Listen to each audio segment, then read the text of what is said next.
Mapagpalang araw mga kapanalig. Ang topic po natin ngayon ay ang tatlong haring kamatayan.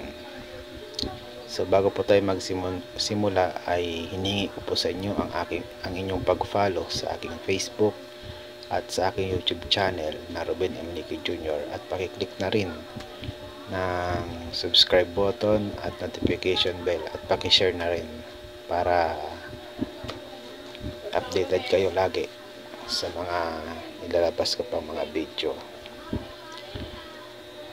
Ang tatlong haring kamatayan ay kadalasang ginagamit ng mga manggagamot sa pakikipagkombate espiritual. Ito ay ginagamit sa pang-finish o pangtapos ng pakikipagkombate ng mga manggagamot.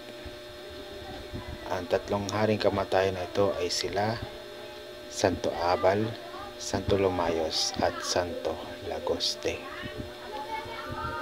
Ito po ay iniihip sa daliri ng manggagamot at ipinupugot sa liig ng mangkukulam man yun o anumang elemento, at ito ay mamatay sa pahintulot ng Diyos Ama at gagaling ang pasyente.